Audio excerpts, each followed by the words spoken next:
All right, team, we're transitioning to flak, but tasks are still going to be on Bullfrog. Did nobody see my poppycock post?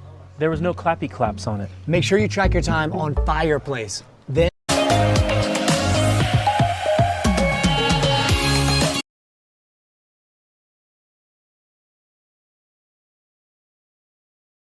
Diba? Ang bilis, pwede nilang bilisan yung power spike ng team nila because of this invading capabilities coming from Carl TZ. And we are already 2 minutes in. Wala pa rin tayo nakikitang nagkakasakitan in terms of extended team fights. Napapansin natin na talagang gusto tumagal sa isang team fight for both TL and Falcons dito with the Revitalize coming in from Flap TZ. And of course, yung Carl TZ Sanford connection natin dito na gustong makapag-dash ng marami ng Arlot. Hindi kakabit ang Iron Hook ni Daddy JP. Nice read mula dito kay Few. Pero mukhang hindi pa naman nata nila itutuloy-tuloy ito. Hahanap muna ng level 4 dito sa ating mid lane. It's all about the accuracy, kumbaga eh. Pero wala pa rin kasing ultimate dito si JP if ever.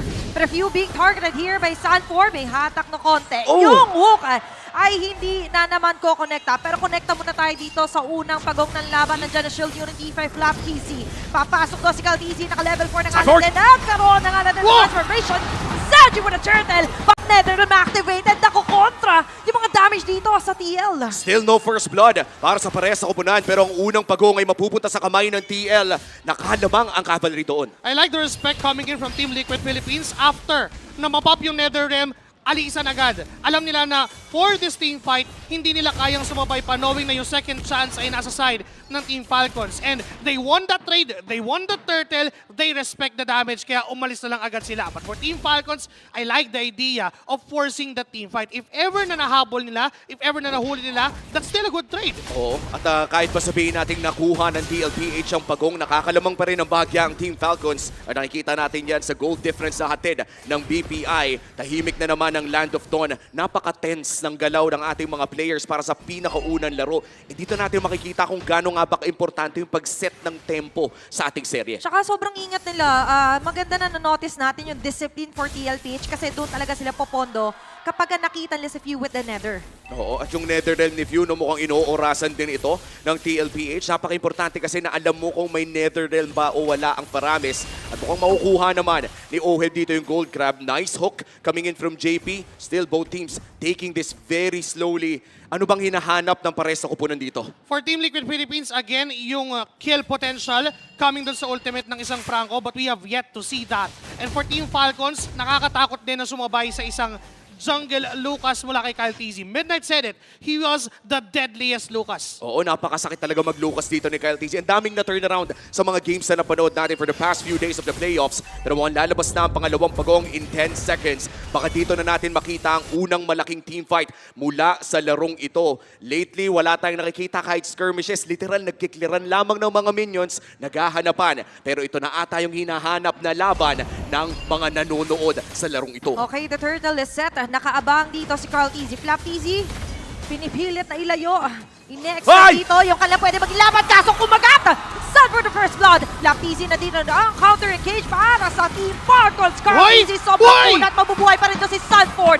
Andito ang mga bala.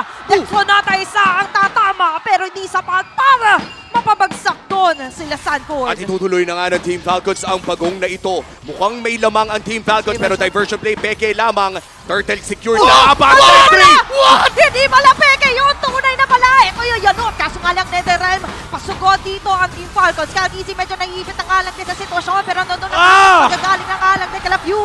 But at the same time, it's a double damage, double kill para kay Sanji and Sanford. Eliminating members of Falcons. Can I just say that was just the most intelligent diversion na nakita ko. Parang sobrang given sobrang straightforward na, okay, diversion ako dyan, pampailang lang, pero Carl TZ on that last second dashed through that diversion para mas mabilis na makalapit. Parang, now you see me, now you don't, in retribution, akin yung turtle. What a play coming in from Team Liquid Philippines. At dahil dyan, lamang na silang 2,000.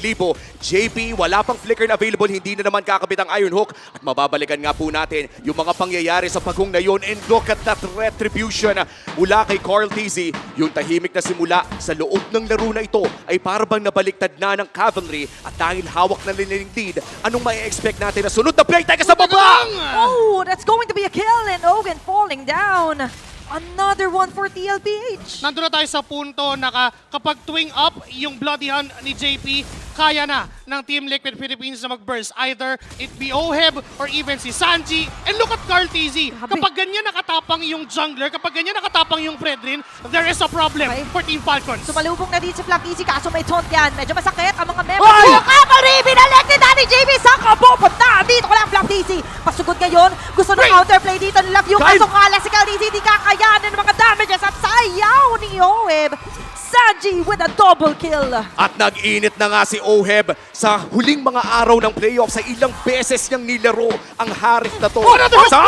Another play mula sa Team Liquid Philippines. Diversion? At tuloy lamang diversion. Sino ang hinahanap Super nila? Marcos ang kapupunta.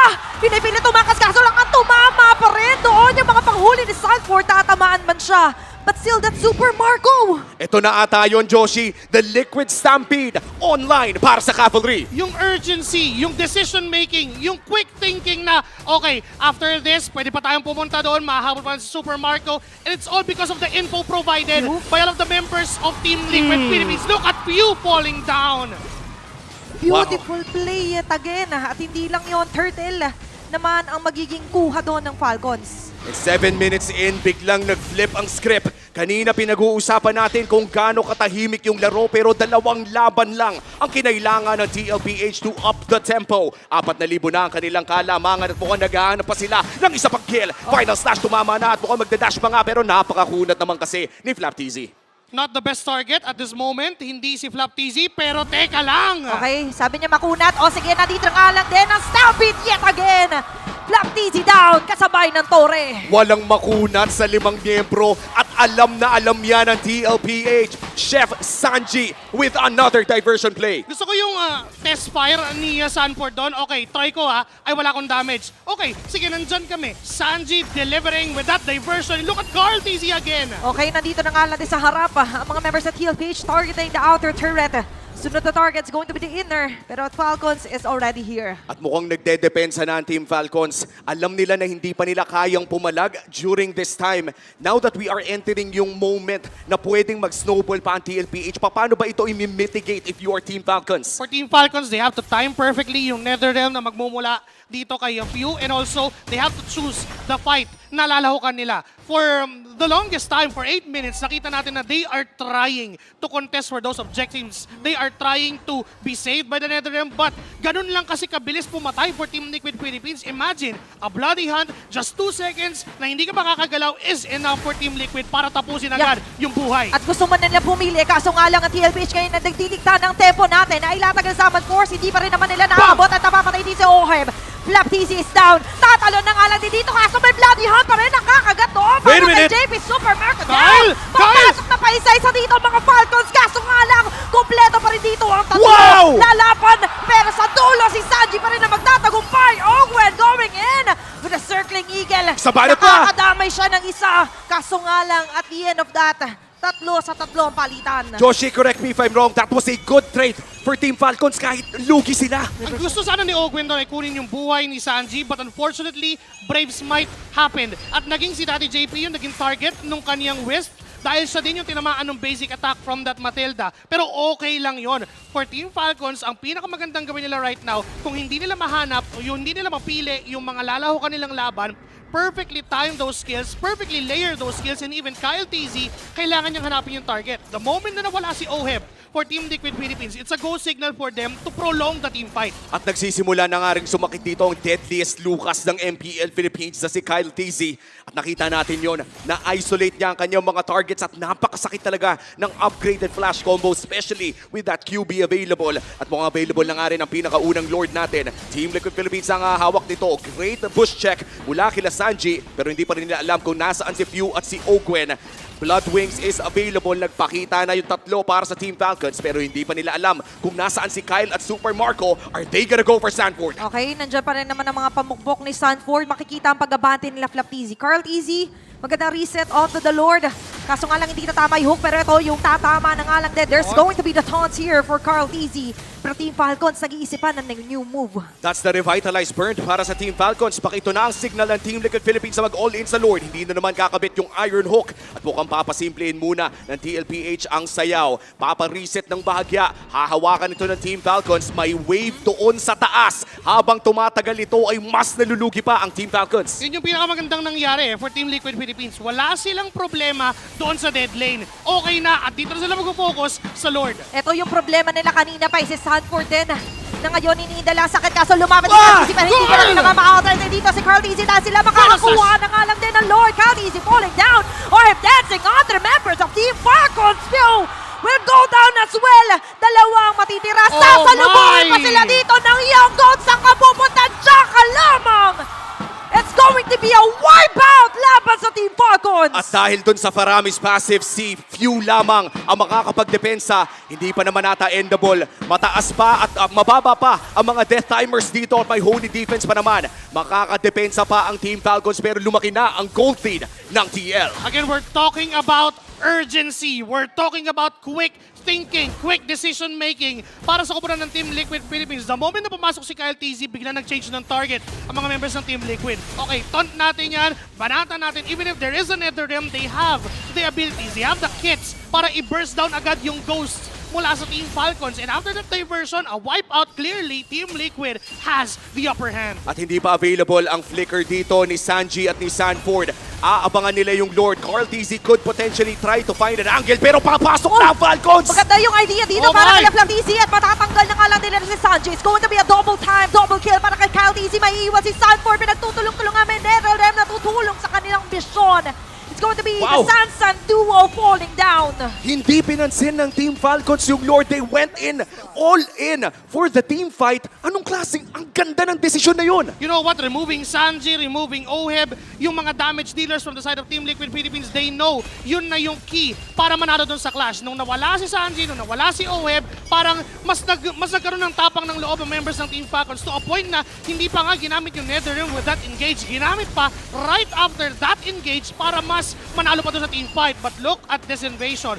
Look at this diversion. Hindi ata nila itutuloy yung laban at mukhang ipang-boost check lamang at least na protektahan ng Team Liquid Philippines sa kanilang purple. If I'm being honest, Team Falcons, they were already behind by 7,000 gold. Pero dahil sa napakagandang pagdepensa, ay biglang bumaba ito to just a 3,000 deficit. At looking at the Infinix in-game equipment, nandito na ba tayo sa punto na kaya ng pumalag ng Team Falcons? Definitely, there is the chance na kaya na nilang manalo sa team fight. We've seen that a couple of times doon sa mga latest engagements. Sky Piercer stacks are coming up mula dito kay Super Marco and yung targeting nila is too perfect to a point na alam nila kung sino yung dapat unahin. Is it Oheb? Is it Sanji? Is it Sanford? And hindi natin makikita yung, yung value ng hooks from Daddy JP. Ang nakikita pa lang natin so far ay yung value ng Flicker Bloody Hunt mula sa kanya. And if that one crucial hook connects into Super Marco, there is no chance na kayang manalo ng Team Falcons dito. At saktong-sakto for the upcoming Lord. Nakabakod na dito ang TLPH. All flickers are available para dito sa Cavalry. At para naman sa Team Falcons ay wala na rin sa cooldown ang kanilang mga battle spell. This might just be the most important Lord of the game. Pangalawang Lord pa lamang. Pero endable na kasi ito kung sino mang makakuha. And we are back to an even ball game. May maliit na kalamangan lamang ang TLPH dahil doon sa pushing wave doon sa taas. It's all about the improvising. Kung di na tama yung hook, Flicker Bloody Hunt muna, pwede na. Saktong-sakto rin kasi na may kakayahan si Daddy JP na puntahan ng mabilis itong si Super Marco. It's up to Team Falcons on how they would protect the Granger at this point in time. Oo, kailangan talaga maprotektahan si Super Marco dito. At sakto naman may flicker din. Sadly, the Purify is not available. As you said, Joshi, kapag kumabit yung Iron Hook dito kay Super Marco, the flicker will not be enough to save his life. At mukhang magbibigay si Flap TZ dito ng vision for Team Falcons. Hindi pa rin naman alam ng TLPH kung nasaan ang kalahati ng Falcons. At ganun din para sa TLPH, the information game is very strong para dito sa dalawang kupunan as expected for former world champions na maglalaban ngayon for this upcoming Lord. Pwedeng lumapit din si Carl TZ if ever man at alam din niya ni Carl TZ. Yung Lord down to 2 bars sa HP. Hindi yata pakakawala dito ng Flap TZ going Edo sa pinaka-backbound. Ng TLPH, lumipat na nga lang dito si Logwen. Kaso nga na nakasayaw dito si Lord. But the Diamond Force Gathering activated. And nandyan ang kakunado with a flash combo, flash step. Lahat tumatama na nga lang din. Kaso to sa may Wow! pagkuna na Sanford! agad ang slash here for Sanford. He's going down, kaso nga lang at the edge of the top lane. Makikita natin, nag-diversion po Si si Sanji! Sanji.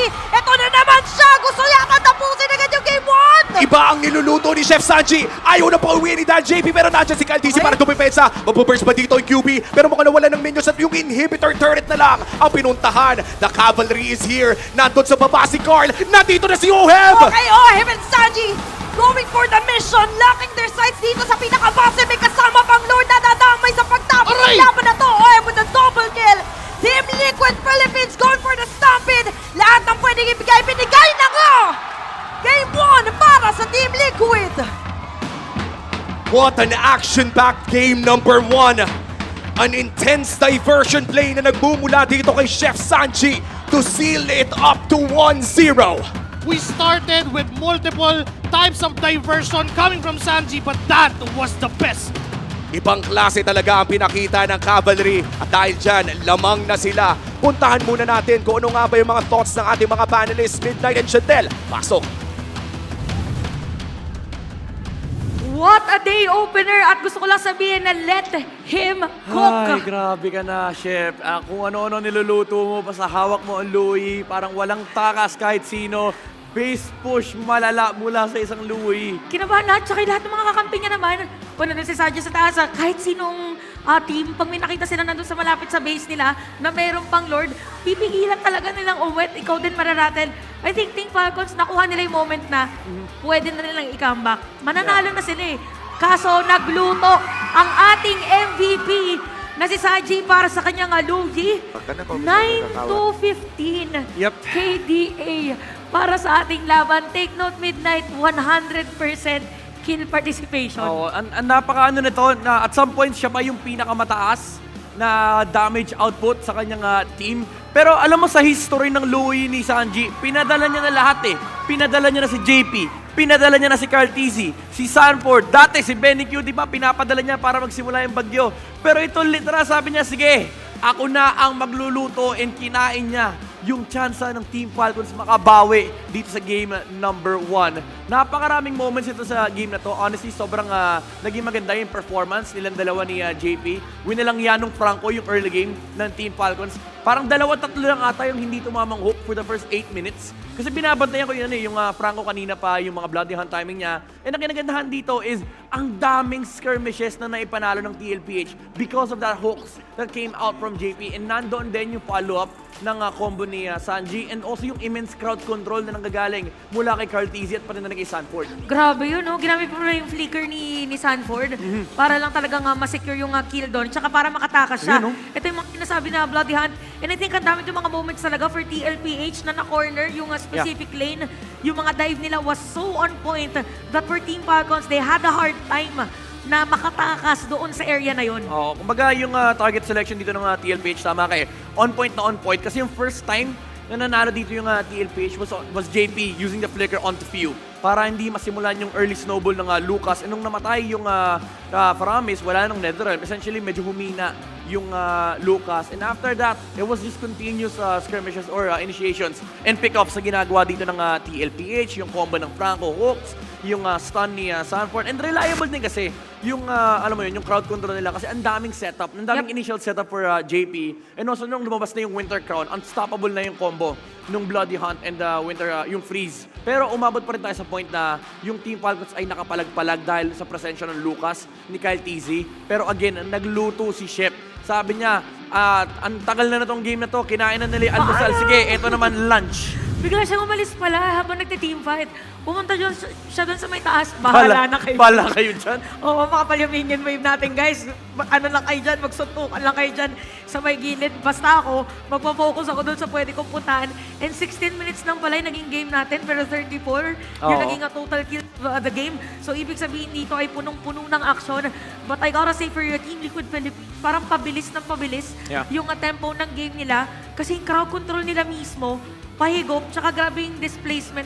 Kahit nga yung final slash, bukod dun sa mahawak ni JP, yung mga vacuum pa ni Sanji, parang kung ikaw yung Team Falcons, Paano ko aalis Yun pagka nga eh. sunod-sunod yung patong ng crowd control? Parang pag niyakap ka ng TLPH, wala nang alisan eh. Kumbaga stampede talaga kung stampede. And to be honest, this was not a game na nag-counteran yung dalawang team. It was just two teams defining kung ano yung composition na gusto nila buuin and playing to their strengths. Yung execution ay napakaganda. You have Team Falcons na medyo all-in dito para kay Kyle TZ para ma-enable nila yung Lucas. But you also have TLPH na aside from playing from their strengths na ang lulupit nila make off, yung idea na ang dami nilang crowd control. Tapos tiwala sila kay OM na makapag-dish out ng damage, pati na rin kay Sanji. It was just two drafts na gusto nilang ma-execute kung ano yung gusto nilang gawin. Pero ang unang talaga ng trigger si JP nung nahuli niya si FU na hindi nila nasimulan yung turtle for Team Falcons with the Netherrealm, and then nagtuloy-tuloy yung laro ng TLPH, yung constant movements na 5 lagi magkakasama from TLPH pushing down bot,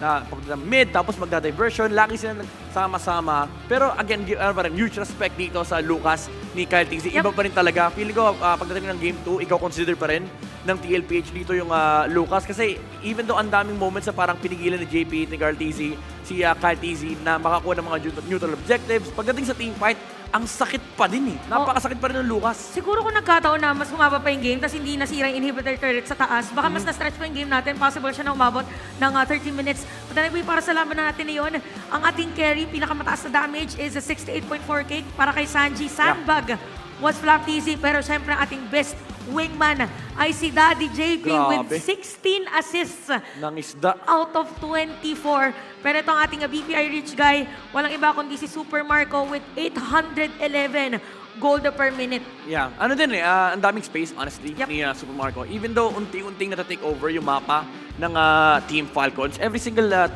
neutral objective kasi, si Kyle TZ halos yung pinagpupukusan ng TLPH. Kumbaga, bino-brute force nila na mamatay yung Lucas. Ang ending is, hindi nila naabot yung Granger. But it wasn't really much big of a problem kasi meron silang diversion play after the team fights. Pero yun nga, all throughout this game, ang laki ng space para kay Super Marco kasi parang naka-target lock, focus dito. Locked in yung TLPH na i-shutdown yung laro ni Kyle TZ. Oh, tsaka totally talaga dito for TLPH, hindi na binigyan ng chance kasi diba highest gold per minute natin was Super Marco. Ibig sabihin dito, hindi sila masyado nagkaroon ng gold conversion na sinasabi natin na pag mataba na yung pinaka-gold laner mo, pwede mo nang isama sa team fight, tapos tsaka nyo nababalik ta rin. Pero for TLPH, hindi nila binigyan ng window of opportunity yung kanilang kailaban, and yung nagiging beauty dito is that parang mas na-hone na nila yung strength nila na nagpapunish sila ng mga errors ng kalaban nila. Yeah, honestly, pagdating siguro ng game 2, baka makita tayo ng malupit na respect mula sa dalawang coach. Kasi yung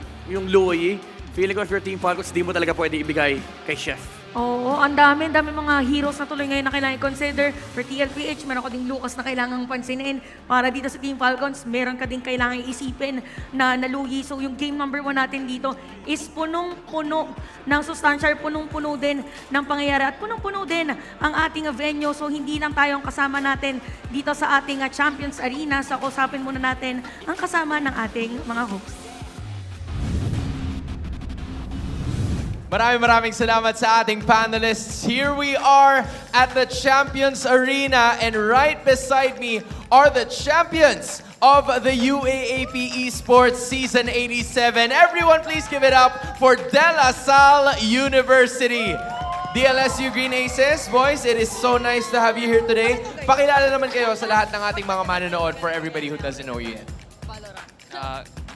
Gen ko po, Gabowi. Yung role ko is gold lane. My gen ko po is Caviar, and ngayon po, multi-role po ako ngayon. Alright. Gen ko po is Aspect, and role ko is Jungle. Hello, I'm Ryu. Gen ko po ay Light Tuto, and role ko ay Support. I'm Aaron po, tas role ko po is mid lane. Ako po si Nek, and role ko po is XP. All right, there we finally have it. Some familiar faces, right? A lot of familiar faces with this team right here. Matanong ko lang, aside from those who have played pro already, any first-timers na nanonood? First time? All right, first time. Sabi mo kanina, first time mo eh, pero hindi. Now, how does it feel watching dito mismo sa Champions Arena? You, because it's your first time. I want to know more about it. Kasi yung una mong panonood, ito pa mismo, lower bracket. So how does it feel to watch right now? It feels different from from YouTube and Facebook. Kasi Okay. you can see the players, their reactions, and Okay. in-game reactions. Okay, so it feels different because the action, you see it live. Yes. Right? I think that's what you are saying as of the moment. Okay, I'm glad I got that quick. Now, in terms of the players naman, isa-isa kayo. Sino ba ang peg nyong player? Sino ba yung mga iniidolo nyong player dito mismo sa MPL Philippines? Gabo, ikaw muna. Sa akin si Renny J. Si Rene J. Alright. Sa akin po ngayon si Oeben Kelra. Si Oheb at si Kelra. Alright. Ako si Carl Tizzy. Carl Tizzy. Sa akin si Baloy, pati si Kenji. Baloy and Kenji. Parang coach niyo yun, ah. Ako po si Carl Tizzy. Carl Tizzy and Sanford. the Sanford. There we have it. I like it. Two of them from TLPH. Let's talk to the captain this time. I'm sure kasi na-cover namin yung mga ganap nyo eh. Kasama namin si Chantel, si Brigida, si Womi. I'm sure there's a lot of other, casters na nakasama natin doon. This time kayo naman ang tatanungin ko. May predictions ba kayo kung sino ang magiging champion of Season 15? Napag-usapan namin kanina na eh. Sobrang hirap hulaan. Pero para sa amin, feel namin TLPH. TLPH. So, tingin mo mananalo sila. What's the score looking like? Basta umabot ng Game 7 para sulit namin. Basta umabot ng Game 7 para sulit ang bayad. I like it. May pakaba effect pa, DLSU. Maraming salamat for being with us today. Hopefully, makasama pa natin. Paano ba namin masusuportahan ang DLSU in terms of all of your matches?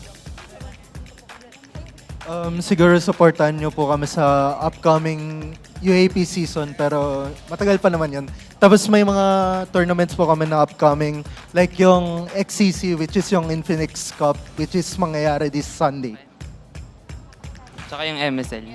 Alright, there we finally have it. Muli, maraming salamat to the DLSU Green Aces. It's nice to be here with you guys today. Now, we toss it over to Kalusi dahil meron daw siyang kasama doon. Kalusi, kamusta? Hans, kasama ko naman dito sa kabilang banda ng Champions Arena. Palakpakan naman natin ang mga naggagandahang members ng MNL48! Hi girls, can you please introduce yourselves? Hi everyone, I'm MNL48 Jamie. Hello, I'm Andy. Hi, I'm Dana. Hi, I'm Rihanna. Hi, I'm Line. Hello po, ako po si Rhea. Hello, I'm CJ.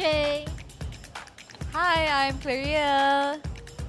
Ayan, ang dami nila. Girls, this is your first time performing in front of the MPL crowd. Kamusta naman yung pakiramdam? First of all, super big honor po for us to have a performance here because we too play Mobile Legends and we know how big of an event this is because we have audiences from all over the world watching us right now. So it's an honor to hype up the playoff for today, right girls? Correct. That's so great to hear. And nabanggit mo na, naglalaro kayo ng Mobile Legends? Ano na bang rank nyo?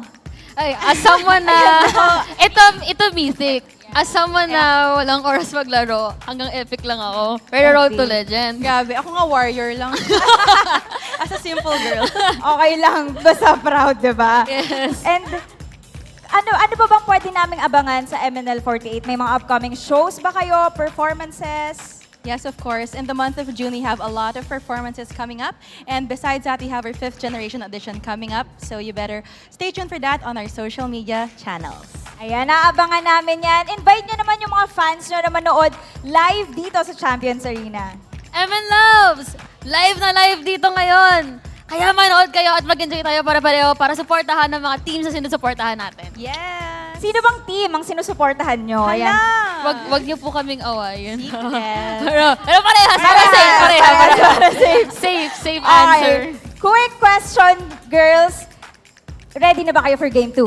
Siyempre! Ready! Okay, ready na sila. So, panel, balik sa inyo.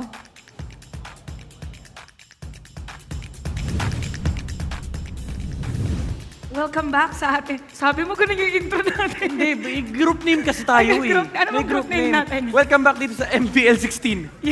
16 kasi kami talents. Ayan, 16 talent. Anyway guys, welcome sa ating panel. So, Suba. Ulit. Welcome back sa ating panel. Kami ang MPL 16. Ayoko na, tama na. Tama na? Okay na yung kanina. Anyway, nakita natin at napakasayang midnight na we get to see na na-unite ang iba't ibang mga categories or iba't ibang mga tao din. Pagdating sa MPL, we have a girl group. Tapos nakita din natin dito yung ating collegiate team na nag-champion sa UAAP. So it's really nice na ang napapanood pa nila ngayon is the lower bracket finals. Pero ngayon nakita na nga natin na nanalo ang TLPH sa game number 1. Ano kaya ang aasahan natin sa game number 2? Siguro aasahan ko is again bagong hero siguro kasi nakita na natin na nilabas na naman ni JP ang kanyang mangingisda at nilabas din ng yung Matilda lumusot for some reason. Sa dulo, sa kadulo-duluhan pa. And feeling ko talaga ganun karaming baon yung dalawang team na to kasi may mau-open May mau-open na meta hero din talaga na usually naka-permaban lalo pagdating sa playoffs kasi ito na yung naglalamangan na kayo ng strategy. Kagabi, for sure, may nag-usap bago matulog, yung masinsinang heart-to-heart. Lalo yung mga coach na, anong tingin mo pag in-open ko to ganyan-ganyan? At ito yung natin. Tapos agad mga player, G ako dyan, coach. So, feeling ko talaga, maraming pasabog dito sa susunod na game in this draft stage. At ito na nga magsisimula na ang ating draft. For game number 2, blue side. Ang pinili ng Team Falcons, kanina TLPH yan. So pwedeng ibang hero naman ang ma-open para dito sa ating game. The usual pa rin yata ang magiging bans or pwedeng mag-iba ang ihip ng hangin. Walang Chip, walang Harris, wala ding Louie. Para naman dito sa TLPH, yung bans din nila kanina, walang Kalea and even Fanny. Won't be surprised kung iban ulit nila dito si Joy. Oo, kumbaga ayaw mo din naman ibigay yung opportunity for Falcons to take it up unless na gamitin dito ng TLPH yung Esmeralda rin, if ever. Pero hindi, ayaw nilang panusin. Kasi minsan may mga team na ganyan yung ginagawa. Pinapalusot yung Joy, binibigay yung Madang, ibig yung Harit. Tapos kukunin nila yung Esmeralda sa second phase, pero baka hindi natin makita yun. For Team Falcons, Zushin is open for their first pick. Pero pwede rin namang balikan na lang nila mamaya yung Zushin kasi yung Louie open. Ay, hindi, nakaban pala. Iniisip ko kasi yung Louie lagi. Nakakatakot kasi yung yung diversion ni Sanji lagi Di ba nga, diniversion niya mag-isa yung sarili niya kanina. Siya na lang para maging threat dun sa mga kalaban niya. Kasi it's more on the assessment. Parang, iniwan niya yung teammates niya doon. Pero alam niya kasi na right at that moment, it's a window of opportunity para manalo sila sa game. So, tingnan natin kung Jushin nga ba talaga ang kukuhanin para dito sa ating laban. At ayun nga, Jushin for Team Falcons. And then probably Granger again kasi wala yung maharap dito niya. Okay. Bilis! Granger back siya. Ganyan na yung itsura ng draft ng playoffs natin ngayon. There's a chance though na kunin dito ng Team Falcons yung Fovius kaya kukuhanin na nila agad or masyado maaga? pwede yung Fovius. Pero jungle siguro, Hayabusa. Pwede na naman sabay, Fovius, Hayabusa. Yun nga lang, may back sila ng kalaban. So baka pag-isipan nila muna mabuti. Yes. Siguro, kung marksman, Moskov, Kari. Kasi yung back siya, kailangan talaga mapatay nila yun. Hindi pwedeng, hindi pwedeng yung mga heroes na tulad ng mga Kimi, Granger. Kailangan talagang DPS, like hard DPS. Kasi yung kailangan mong tagusan dito is yung HP bars. Masya pala yun. Yung HP bar ni Baksha. Kasi kapag hindi, yung Revitalize magkikick in. Oo, tsaka magiging mas matagal sa teamfight. At may kita natin na Badang. And yung Hayabusa, kagaya nga na binanggit mo Midnight, ang kanilang kukuhanin. So somehow medyo honest yung 2 picks ng Team Falcons. Alam mo na kung saan mapupunta. Ngayon naman TLPH. Sila kaya this time around na maglulukas? Pwede. Kasi red 3. Tapos ang maganda rito is kita na nila yung Zushin. Unless gawin na naman ng Team Falcons yung XP Zushin. Tapos kurin nila yung Valentina para kay Few. Kasi siguro, ang nasa isip nila, marami nagtatanong, ba't nga ba nilagay yung Zushin sa XP? Technically, kaya niya naman yung mashup niya nung time na yun. And ang kinagandaan kasi kapag mage yung Valentina talaga, pwede kang mag-build ng damage output. So, namamatch mo yung damage nung Lucas. Pero pwede rin namang ipagmamayan na ng TLPH itong kunin na ni Farsa. Ayan na. Kaso may Hayabusa. Yun lang ang pinakamalaking concern dito. Pero ang kinagandaan kasi is hawak nila yung Granger Farsa, yung long range look na meron pagdating ng mid-game. Feeling ko mauna sila lagi. And surprisingly, TLPH, bilang nila dito yung 1-1. So may concept nga pala kasi na every time na makakapag-set up dito yung badang, nakaready na agad yung 1-1, tapos meron ka pa nga Jushin. So, basically, good ban para dito kila Coach RC, parang thinking ahead of time doon sa mga possible threat. Respeto rin talaga kasi kahit sabihin natin kaya ng Farsa Granger yung 1-1. Super Marco kasi yan eh. Nung amateur days niya, kilala siya dyan eh. Yan yung malakas na 1-1 nung 2021. Naalala ko pa yun kasi sinasabi pa sa akin ni Yawi. Grabe year talaga, no? Sinasabi sa akin ni Yawi, push mid. Mga galit yung mga player dati. Push mid na dyan, malakas yan, mag-1-1. Grabe yan, nung amateur pa, lakas nung lagi nga nakaban yan eh, ginaganon. Okay. So, bukod sa 1-1 dito, tatanggalan na rin yung Moskov ni Super Marco para hindi na maging threat naman sa kanila yung split push. Na kaya gawin kasi mainit din yung Moskov kahapon. So, ang naiwan dito is yung carry. And I'm pretty sure baka may pang-counter dito yung TLPH laban sa carry. Maybe, pwede mo ilagay, honestly, yung back siya sa XP, tapos kuha ka ng Lolita siguro. Even though may Zushin, I think okay lang yung matchup na yun. Pero definitely, there's a lot of options here for TLPH. Even yung Ling ni Cartesi ay open. Tinanggal lang Team Falcons dito yung Phobius. There's a lot of jungle picks na pwede magpilihan dito ng TLPH. Ngayon, Sir Joshi Cakes, are you there? Yes, I am here, Madam Chantel and Sir Midnight. Sir Joshi Cakes, ano kaya ang pwedeng kuhanin dito ng TLPH kung flex pa yung backsha nila? There is still a possibility of the Zohead for JP, the Zohead Farsa combo. Pero Hilda ang pipili nila just to answer that Hayabusa from Kyle TZ. Maganda yung pwedeng haras na gawin ni Sanford if kay Sanford mapupunta yung isang Hilda. And feeling ko din na kay Carl TZ na yung backsha, then they'll get another tank hero or a pick-off hero for JP. And also for Team Falcons naman, I can sense a Brody coming out from Super Marco. I mean, mas okay siyang ilaban against the Hilda, against even the Farsa. Again, kaya niyang puntahan yung backlines. Meron din siyang innate survivability. Also, yung Irithel is a probability for Team Falcons. Maganda rin yung may mobility ka against the Granger. Ganda nung binanggit dito ni Josh, yung Brody. Honestly, yung archetype ng Brody or Clint, pwede kay Super Marco. And then kung, name Clint. Kasi kailangan nila yung range. Yung Brody, kaya maganda yung Brody sana is, ayan na. Yung Brody, kaya niya yung back siya. Pero similar archetype naman sila ng Clint. Meron silang long range burst, yung pockets of burst. Pero ang kailangan kasi ng Brody is may Farsa. So baka ang pinili ng Team Falcons dito is similar to Brody na may dash. Oo, tsaka na dito, parang mas mataas din yung crit damage na sa cage. Tsaka yung free hit niya, yung damage or yung hit per second na kayang gawin. So ito nakita natin na nilatag na ulit ng ating mga teams yung kanilang mga heroes dito for game number 2. May mga heroes ulit na mapapanood at gagamitin for this game. Kung mapansin natin, early to mid-game potential ay leaning towards sa Team Liquid side. Yep, tsaka gusto ko lang ipaalala, last time na nakita natin ang Ling Hayabusa ni Carl TZ at ni Kyle TZ, Season 14 pa yan, second match nila. Pero baliktad. Si Kyle TZ yung nakaling nun and si Carl Hayabusa. This time around, Carl TZ is on his signature Ling.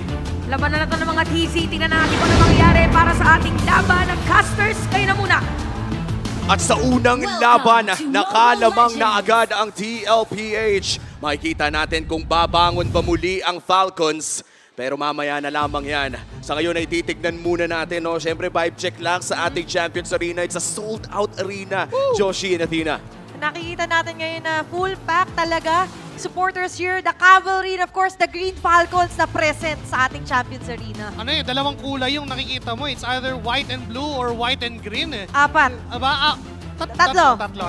Yung white kasi neutral nilang dalawa. Pero again, kita mo yung kita mo yung suporta ng both of these fandoms na nakikita naman natin dito sa ating mga screens. At ang grabe dito sa mga fans na napapanood natin ngayon sa ating screen ay bumili tong mga to ng ticket nang hindi pa nila alam kung magka-qualify ba ang kanilang mga teams for this stage. Tandaan natin nung naging available ang ating playoffs tickets, ang nakalagay sa ticket nila ay TBD versus TBD.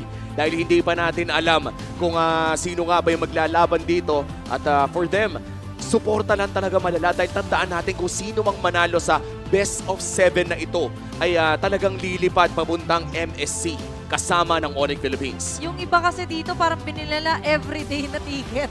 Simula Lahat, day 1 para sigurado na Uy. meron silang slot dito sa ating Champions Arena. Tapos Pero tignan mo, meron pa tayong mga fans from La Union all the way to support the TLPH. ramdam mo talaga yung suporta ng Cavalry, no? Pati yung Falcons Nest na ilang araw nang nanonood dito sa ating Champions Arena.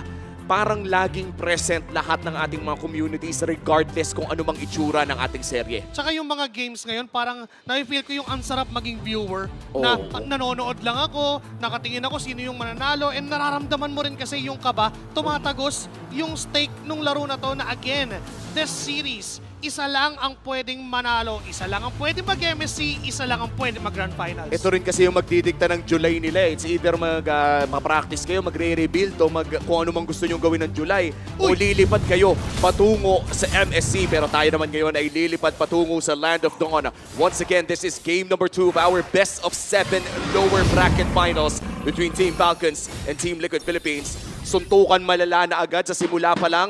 Mukhang malayo ang laro na to sa nakita nating simula ng game number 1. Kahit sa Heroes, di ba, na binanggit nga ni Midnight, somehow nagpalit lang ng ginamit na Heroes, si Easy and Cart Easy way back season 14. Yung poke damage ni Few, ano lang talagang minamaximize lang yung advantage niya over that Farsa. Well, ang Farsa kasi, ang advantage niya yung range and yung burst. And ngayong wala pang masyadong damage, ang ginagawa lang ni Few, diyan ka lang, di ka magle-level 4. Oo, tsaka tingnan mo naman yung ginagawa talaga ng Team Falcons. Para bang mas agresibo yung galaw nila ngayon. And we could see that TLPH, they do have the firepower to actually fight. Batanda natin noon, Ling ang kanilang gamit. Isa sa mga junglers na alam naman nating napakaganda in terms of the macro and damage as well. Pero kailangan pa rin naman ng item. Sanford, however, 2v1. Okay, nandito agad ang Easy Brothers. Sanford having a hard time. Count Easy with the first blood. JP, just roaming around here sa may bandang baba. Andito na nga lang din ang Cavalry. Papasok ang Tempest of Blades. Makakakuha rin ng kapalit.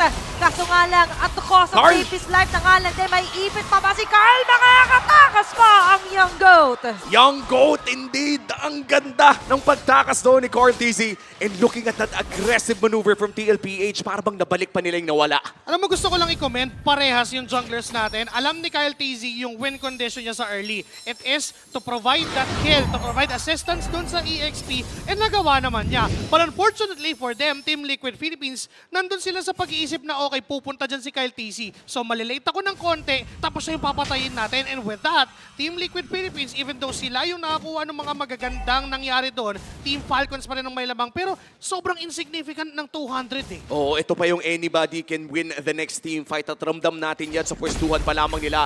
Great bush check mula dito kay Sanji. Forces out the Crimson Beacon at gagamitin lamang ito ni Few para mag-clear ng minions in the mid lane. Ang Turtle pa rin ang pinaglalabanan dito. This is the first Turtle at mauuna ata ang Falcons sa mag-setup dito. Okay, on time na nga lang din ang panggugulo dito ni Sanford. Medyo zone out siya. Andiyan ang pag-shampoo na nga lang din ng mga galing sa Flap TC. Habang sa gilid naman si JP, hinipilit niya paatrasin sila Few. Tempest of Blades para kay Carl TC. Nandiyan ang mga blades going every side for the ball. Sanford down! Ogwen! Getting the last hit on the Carl TC. Sanji trying to back away dia. Abot na Cyclone na ay mapapatay pa nga lang din sila doon. JP, the only man left dito sa may turtle ay papatayin. Sisimutin sila ng Team Falcons. Micro outplays all around. Flap TZ is the man to come in. Pero wait! What?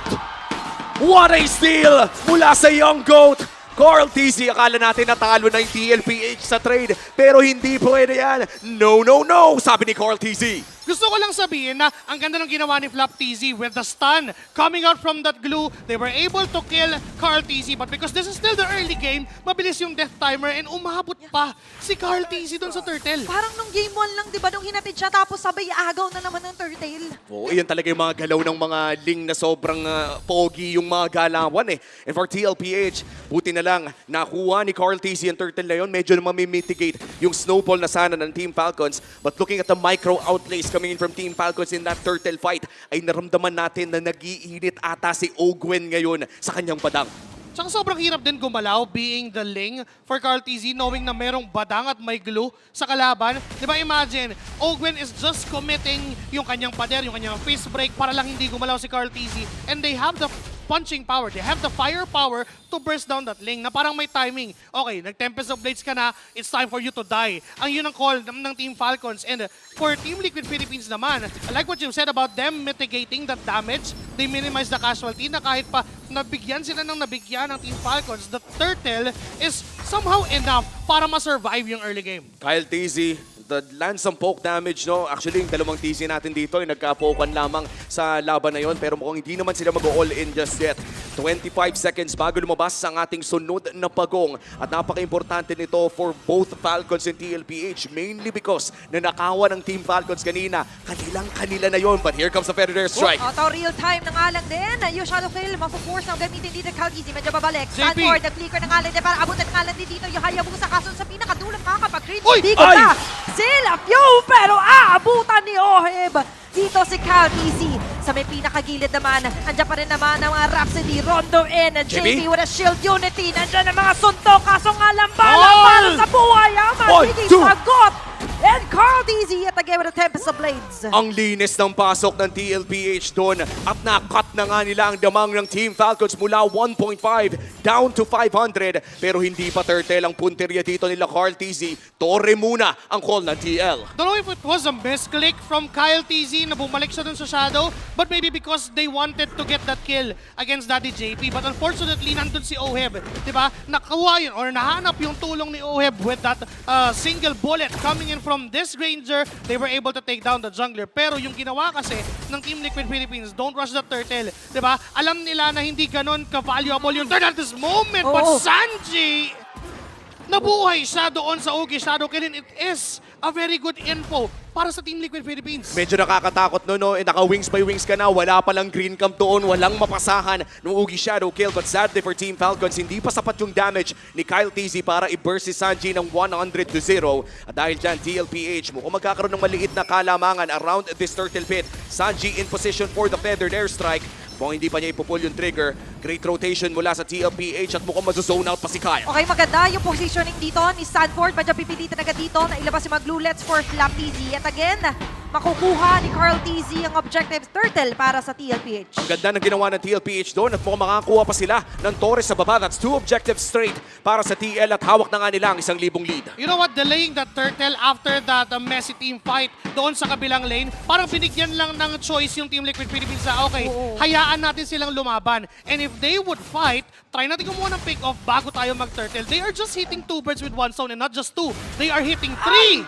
Dahil yung Torres sa baba ay nakuha din nila plus a kill on the mid lane. Sayang hindi natin nakita kung paano nga ba nangyari. The flicker is available. Ito, makikita na nga lang din natin. Hahabol pa si JP dito kay Super Marco. Nasasalubungin pa ng ball dito ni Stanford. Kaso si Cartesi magiging kapalit. Shadow kill ay nagkapasa-pasa na nga lang din sa cavalry. Buhay pa naman din si JP. Sasaniban at pilit na ilalapit ni Flaptisi sa kanyang mga kakampi. Pero ang call dito ng TLPH ay medyo umatras na nga lang din. Pero si Cartesi wala yata balak umatras kasi na nga lang din. Pero may ibig pa sila sa sitwasyon. At mapapabuti pa ito. Okay with the bullets. Hahabol. Sasalubong sila Stanford. Kaso nga lang makakataas mo si Flaptisi. Pero TLPH lumamang doon. Stun lock is real. Kung hindi tumama yung stun na yun, that would have been Falcons getting the kills. But for TLPH, paano ba nila na-turn yun? Nakita natin yung dunggol eh. Alam ni Daddy JP, okay, kumabit sa akin yung Shadow. Rekta first kill agad. Para paglabas nung Hayabusa doon sa Shadow, mas stun agad. Nandun din yung follow-up coming in from the double artillery. Pero wait!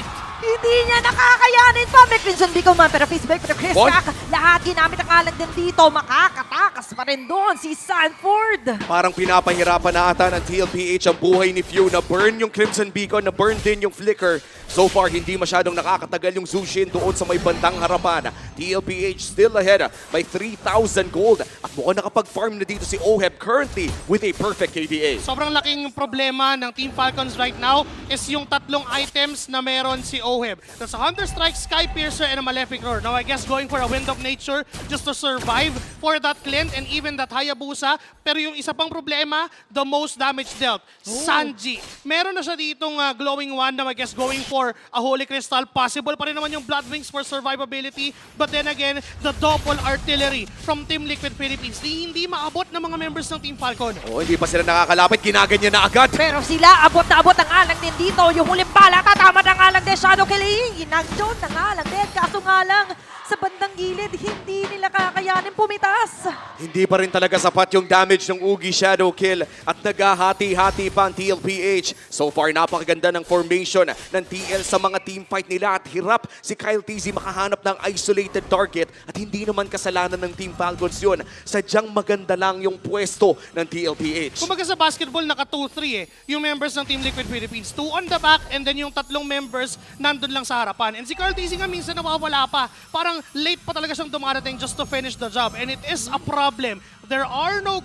gap closers for Team Falcons PH to a point na si Kyle TZ lang yung may sole responsibility to do that. Pero the thing is, for Team Liquid Philippines, may handa sila doon sa flank na pwedeng gawin ng Hayabusa. At siguro noong maganda sa Team Falcons ay nakakadepensa pa rin sila dito sa crucial mid lane tower na ito. Kaya kontrolado pa rin nila ang kanilang jungle at mapa. Pero for TLPH, sinisimulan na nga nila ang pinakaunang lord ng larong ito. Flap TZ ang magbibigay ng vision para sa Team Falcons. At kita nila kung nasaan si JP. Oheb is still missing. Alamata nila na si Sanji nasa LBM pero bibigyan na si JP. Okay, JP medyo mangangalahati ang buhay kasi sa pinakagilid. Napakaganda face break. Ang gagawin na naman dito ng Gwen if you will be getting that Lord.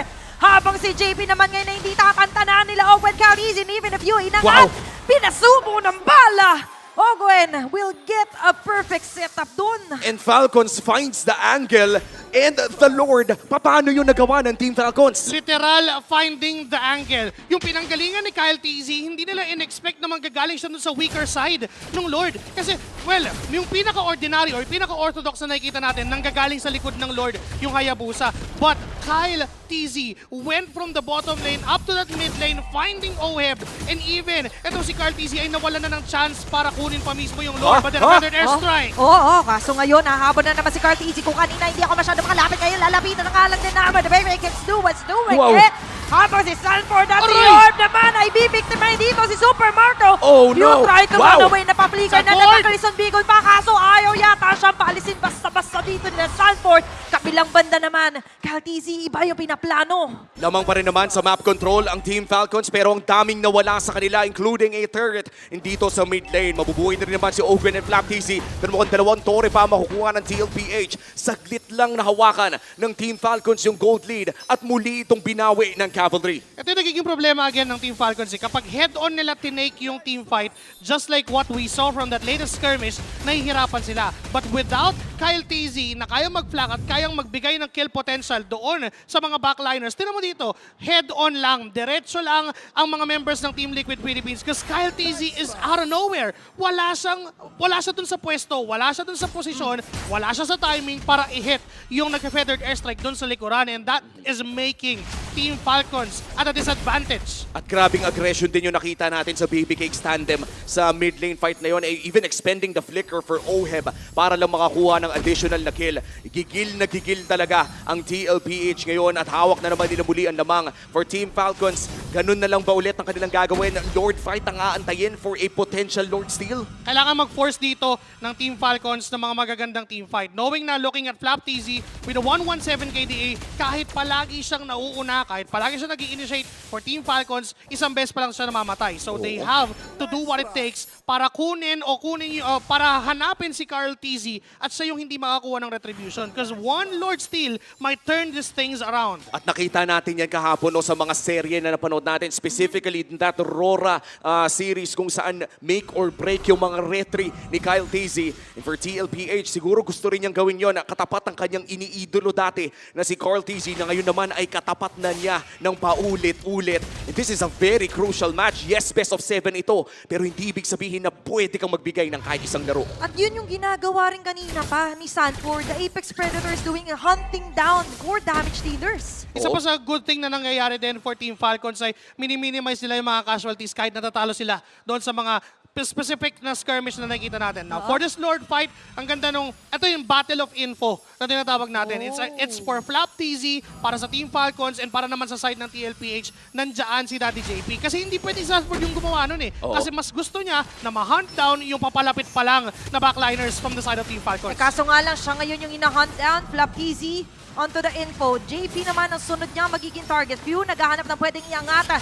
Hawakan sa leeg. Kaso ang hinahawakan ngayon ng TLPH going to be the Lord na makukuha ni Ohe. Pero dito sa kabilang banda, si JP ang binapalibag. I-revitalize, activate na nga lang dahil makakasurvive pa. And at the same time, Ogwen hindi man lang makakalapit ng TLPH. Habang sa pinakadulo, sa pinakasulok, si Flap TZ ngayon. Napagtitis kita! Sumalumang pa si Sanford. May kapit pa sa grass. Pero walang kakapita masyado dito sa uwi. Kaso nandyan ang alam ni Carl. Wow! Pero shadow kill sa may pinakagilip. Pinagkakatiyan dito na TLPH ang mga damage. Pero sa kabilang banda, walang mamamatay. Ang daming nangyari pero wala pa nang bumabagsak. Here comes Sanji with another feathered airstrike. Isang bala pa lang and Stanford goes down. TLPH pa rin ang nakalamang with that Lord Take pero nakaisa ang Falcons. Napakaganda rin ng ginagawa ng Team Falcons na sinusubukan nilang i-bait yung ginagawa ni Flap TZ. The moment na naipit na siya sa gitna, here comes the other members of Team Falcons, even Oakwin, flickering doon sa gitna para lang subukan yung setup. And if that connected, this could turn around for Team Liquid Philippines. Ang kaso nga lang, nung nakita siya ng mga members ng Team Liquid, agad-agad parang nag-evaporate yung formation ng Team Liquid Philippines to a point na nung humaabol pa si Carl TZ, they respect. And yung disiplina na nakita natin sa kanya after the Tempest of Blades, palayo na lang agad. Ang linis talaga ng laro ng TL doon. Talagang kinailangan ng Team Falcons na mag-expend ng kanilang mga flickers para makakuha ng kills. At ang maganda naman, sa trade na nakuha nila ay nakadepensa pa rin ng Team Falcons. Pumupuso pa rin sa sharing ito. At ang maganda rin sa 2,000 ay kahit sino pa rin ang pwedeng manalo sa isang team fight katulad nito. Sa isang iglap, pwede mabago ang maging resulta. Sa kabilang banda naman, hindi nila basta-basta mahuli. Grabe yung mga quad shot dito. Na-activate pa nga yung shallow kill. Si Sanji magiging target. Pero sa kabilang banda, buhay para sa buhay. Pero bala para sa buhay. Magiging sagot dito nila. Oh, have you tried his best para magkaroon ng magandang pick-up. Kaso nga lang, napakakunat dito ni JP.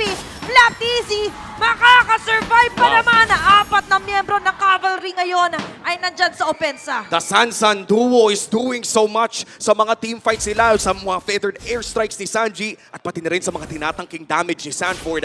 Nakikita natin ngayon na hindi lamang baby cakes ang pwedeng panoorin sa TL kundi yung OG Sansan na rin. You know what? This is still anybody's ball game. Going back to sa keys to victory for Team Falcons, they have to show their tenacity. And so far, for 16 minutes and 30 seconds, they have showed pure tenacity. Even si Flap TZ, ang daming beses na muntik-muntikan na siyang mamatay. But then again, because of the nature of the glue, nabubuhay pa rin si Flap TZ to a point na naliligtas pa niya yung mga backline damage coming in from Team Falcons. And now for this Lord, again, a battle for info. 61 stacks already on the Sky Piercer. Napakahapdi na ni Oheb at mukhang siya ang poproblemahin ng Team Falcons. Medyo mahirap pumasok if you're Team Falcons, but for Flap TZ, as you said, ang ganda ng mga pwestuhan ng pang-gauge niya ng kanyang sariling buhay. Still just one death in this game.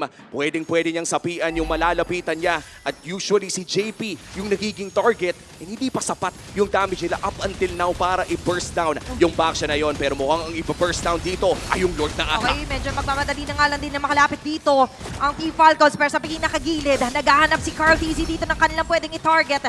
Yung Lord medyo bibitawan. Di pa rin naman nai-reset. Pero nai-reset nila dito yung buhay ng alam nila JP na na-activated. Yung revitalize at mapapatay na Team Falcons. Sanford is going to be the next target. Lahat iniinda. Kaso nakapag-nakapit si Sanji na kanyang feather attack. Pero sa kabilang banda, hindi yan sasapat para na batemsahan si Sanford. Sumasakit na yung Clint. Kyle TZ looking for the Ugi Shadow Kill. Forces out the Winter's Crown. Okay, nandyan pa rin naman yung mga bang-bang na magagaling dito kay Oheb. Kaso nakapag-nakapit na mga 1v1 yung mga containers natin.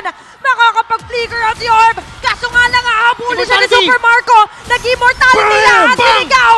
You with the shutdown! At sa kabilang banda naman, Carl TZ, medyo naiipit si sitwasyon. Kailangan niya na munang huminga. Tatakas dun sa sitwasyon na yun. Delikado mag-Lord if you are Team Falcons. Carl TZ, 18 seconds on his retribution. Pwede siya magpakita dito. At wala pang jungler ng Team Falcons. Napakalayo pa ni Carl TZ na manggagaling pa doon sa purple buff mismo ng Team Falcons. Pero si JP, ito na naman yung info. Apat sila dito, men. Apat sila. Pilit nilang sinashampoo dito si JP. Carl TZ medyo nagtatago-tago dito sa may bandang damuhan.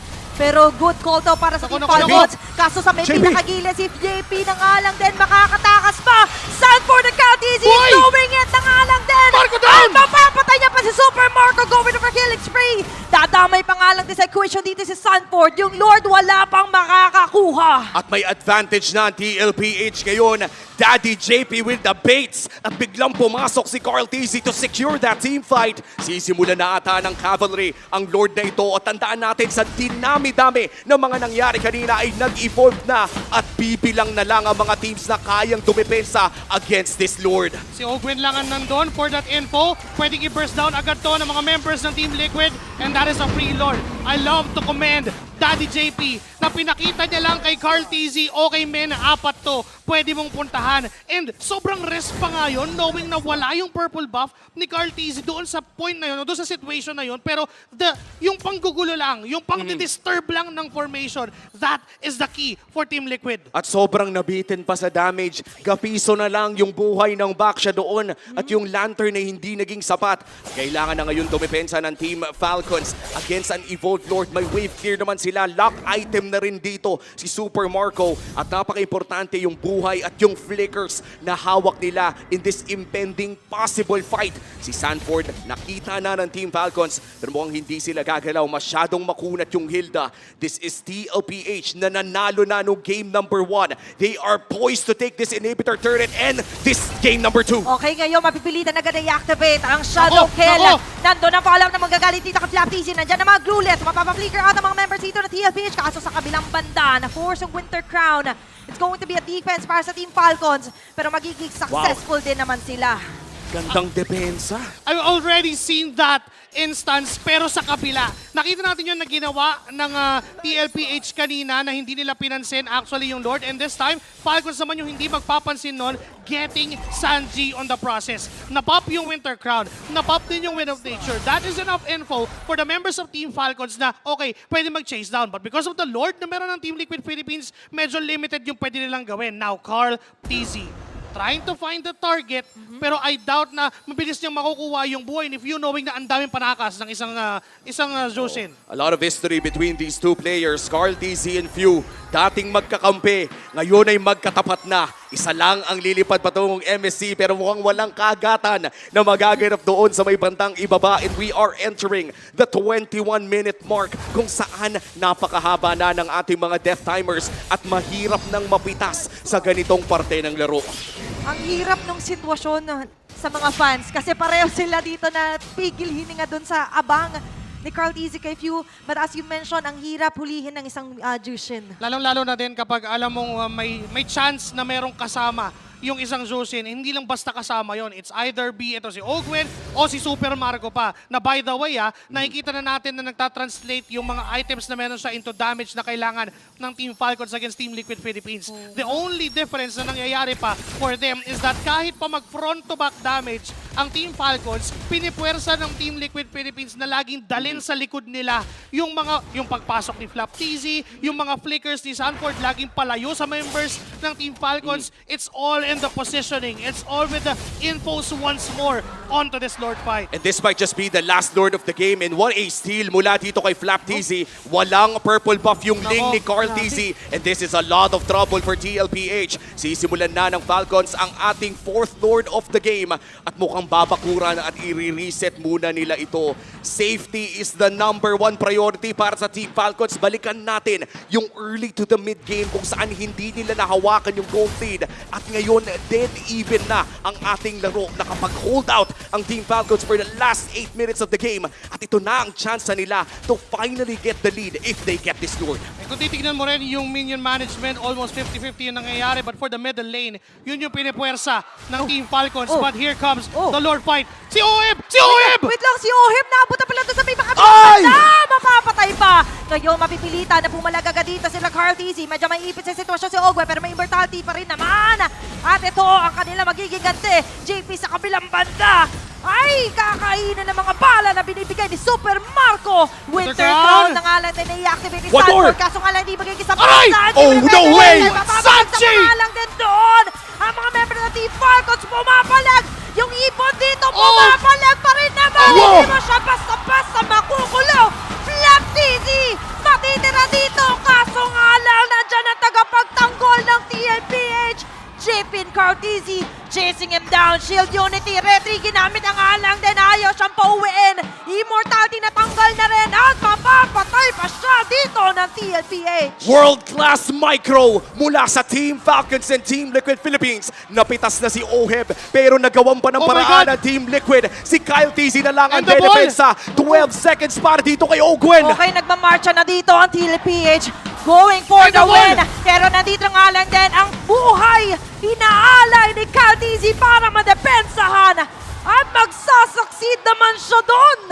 Napakagandang defense pero I might say na Midnight, sorry pero ang hirap i-breakdown nung microhan na yon from both of these mid laners, Few Teka lang. and Sanji. Kaso si Ogwen alam na 4 lang to. Ano nangyari doon? What? In an insane turn of events, Ogwen secures the Lord. What? I repeat, Ogwen with the Lord still. Meron talagang mga bagay na hindi na ipapaliwanag ng Sensha, Umi, and Athena. And I must say, that is plus the luck coming in from Ogwen, securing the floor. It really is a breather for Team Falcons. And can I say, na hindi lang basta breather to, may chance silang kunin yung panalo against Team Liquid. That's true. This is a crucial game number 2. 5v1 on that Lord. Conceal on Ogwen. Sinapak yung area at nakakuha ng Evolve Lord. At ngayon, pepwesto na ang Team Falcons. Tutok ang lipad. Papunta doon sa may bandang itaas. It's a 5v5 breakdown dito sa top lane. Okay, ngayon ire-ready na nila ang kanilang runway. Team Falcons going for the win. Nangalang din ba dito? Sanji mapipilitan na gamitan ka na. Sanji! Nangalang pinagsasamak dito ni Ogwen sila for JP. Carl?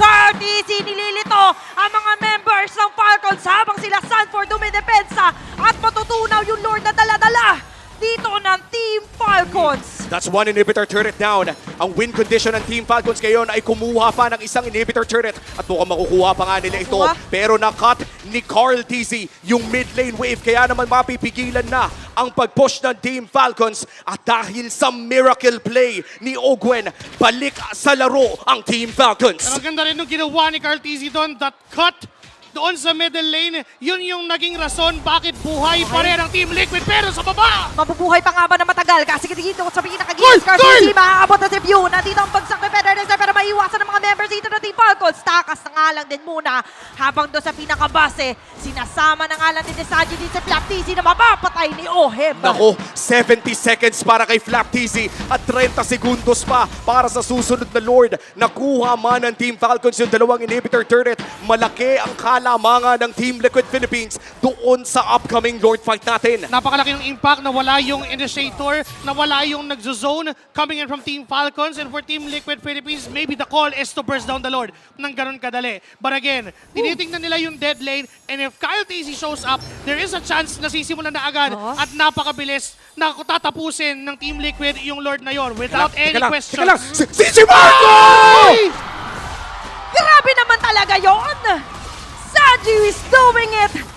Mixing up things right now. TLPH makakakuha pa ng Lord katulad nga ng binanggit natin, nagmamadali na. Hindi na mag-aatubili pa. Diretso lang ang tingin. Sanji!